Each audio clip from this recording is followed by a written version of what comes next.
नमस्कार बच्चों, हिंदी कक्षा में आपका स्वागत है। आज हम आपको करवाने जा रहे हैं निबंध लेखन।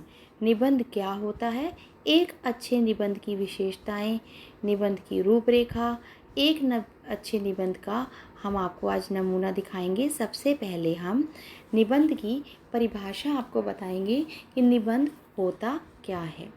अपने मानसिक भावों या विचारों को संक्षिप्त रूप से तथा नियंत्रित ढंग से लिखना निबंध कहलाता है।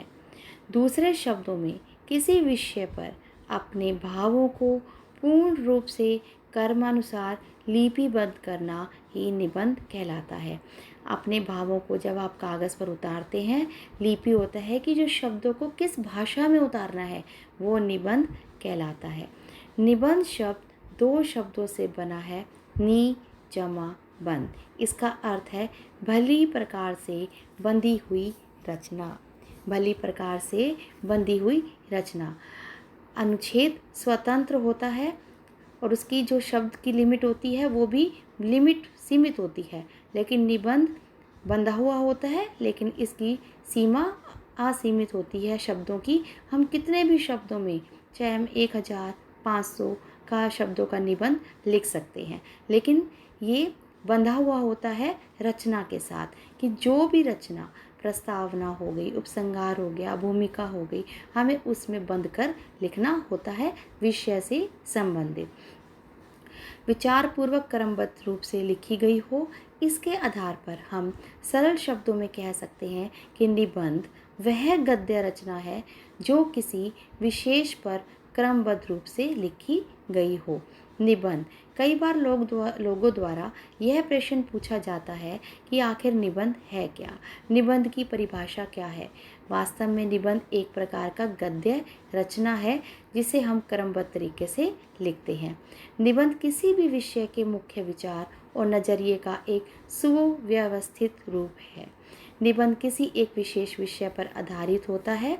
निबंध जानकारी, विचार या भावनाओं के संचार का एक प्रबल माध्यम है। निबंध के द्वारा व्यक्ति अपने विचार तथा संचार करने में समर्थ हो सकता है। निबंध लेखन आपको एक ऐसा सुअवसर प्रदान करता है जिससे आप अपने ज्ञान को दूसरों के सम्मुख प्रकट करते हैं। लेखन की परिभाषा, निबंध लेखन के उदाहरण।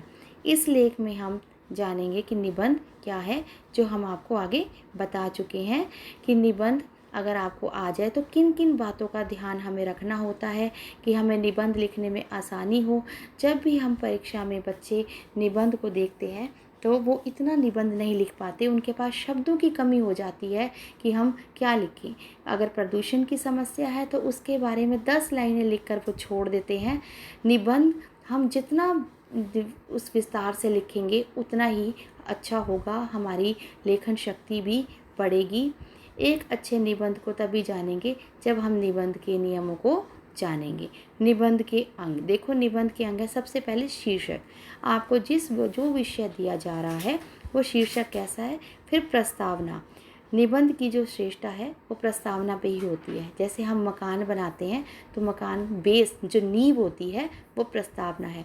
विषय विस्तार, विषय को जितना विस्तार कीजिए, जितना आप फैला सकते हैं, सामाजिक में, राजनीतिक में, अपने आसपास जितने भी हमारे व्यवहार हैं जो भी संबंधी, तो हम उसमें विषय का विस्तार कर सकते हैं। उपसंहार, उपसंहार में हमेशा अच्छा होना चाहिए, उसको जो भी समस्या है उसका समाधान, उसके लिए क्या किए जा रहे हैं, उसकी पॉजिटिव सकारात्मक बातें हमें लिखनी चाहिए। सबसे पहले शीर्षक, शीर्षक आकर्षक होना चाहिए ताकि लोगों में निबंध पढ़ने की उत्सुकता पैदा हो जाए। परंतु यदि आप परीक्षा में बैठे हैं तो आपको शीर्षक पहले से ही दिया गया होगा, उस समय आप सोच नहीं सकते कि आपको उसी शीर्षक पे लिखना है। हाँ, आपको हिंट जरूर मिल जाएंगे कि आपने जो विषय दिया जा रहा है उसके ऊपर आपको जो हिंट दिए जा रहे हैं उस हिंट के अकॉर्डिंग आपको अपने निबंध का विस्तार करना है।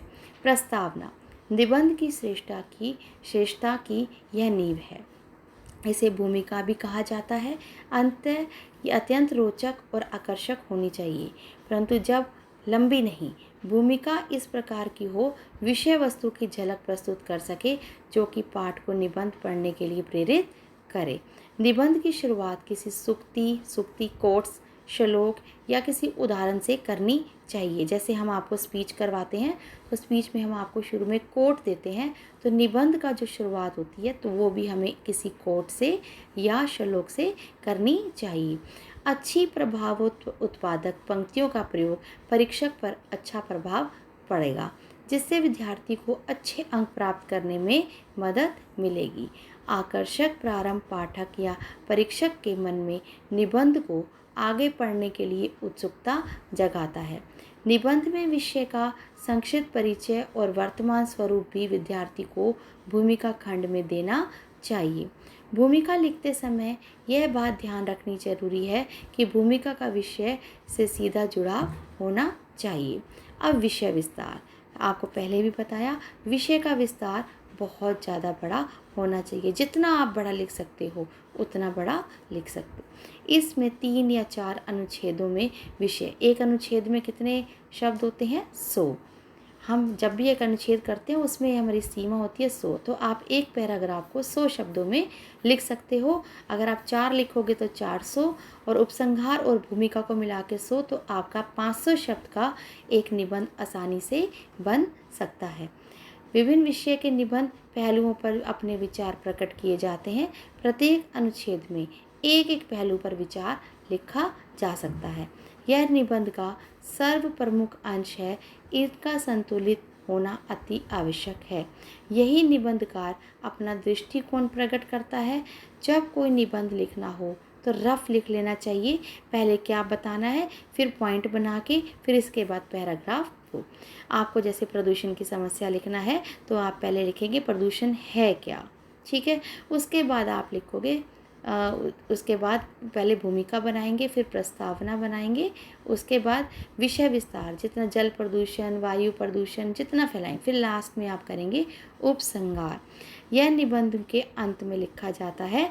इस अंग में निबंध में लिखी गई बातों का सार के रूप में अनुच्छेद लिखा जाता है। सारा जितना भी आपने ऊपर लिखा है, ये जितना भी आपने प्रस्तावना, भूमिका, शीर्षक जो भी आपने लिखा उसका आपको सार लिखना होता है एक अनुच्छेद के रूप में। इसमें एक संदेश भी दिया जाता है।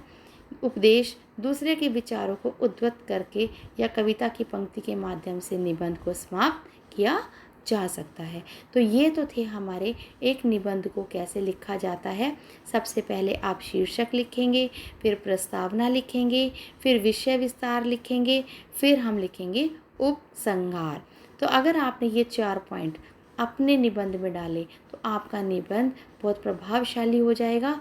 और सर्वोत्तम हिंदी निबंध के जो ये प्रकार थे, देखो वर्णनात्मक, विचारात्मक और विवरणात्मक, ये देखो टाइप की।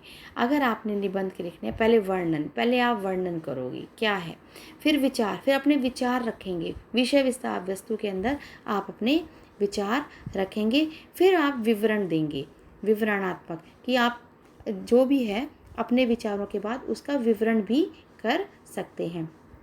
इसके बाद हम आपको एक निबंध देते हैं जिसमें प्रदूषण की समस्या हो गया, अनुशासन हो गया, समय का महत्व हो गया, महात्मा गांधी, होली, 26 जनवरी, 15 अगस्त, बाल मेला, विद्यालय का वार्षिक उत्सव, कितने सारे निबंध हैं, ईद हो गया, प्रातःकाल की सैर।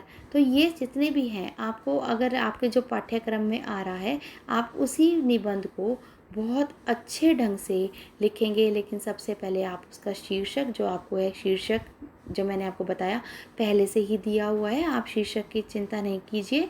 उसके बाद आप प्रस्तावना लिखिए। प्रस्तावना के बाद उसके बाद विषय विस्तार। विषय विस्तार के अंदर अगर ईद है तो ईद में क्या क्या होता है आप लिखिए। होली में क्या क्या होता है लिखिए। 26 जनवरी में क्या क्या होता है वो भी लिखिए। जो जो विषय विस्तार आप कितना की 26 जनवरी की परेड निकलती है उस पर, और बहुत से लोग स्कूली कार्यक्रम में भाग लेते हैं, हर तरफ आज़ादी के गीत गाए जाते हैं। जो भी आप अनुभव करते हैं 26 जनवरी से लेकर वो लिखिए। उसके बाद उपसंहार लिखिए कि यह जो हमारा फेस्टिवल, जो त्यौहार है वो किसकी याद में मनाया चाहता है और इसको हमें अपने देश पर गर्व है। तो ये सब करने के बाद आपका एक निबंध बहुत अच्छा बन जाएगा। और इसके आज के लिए बस इतना ही। धन्यवाद। अपने निबंध को बहुत अच्छे ढंग से कीजिए।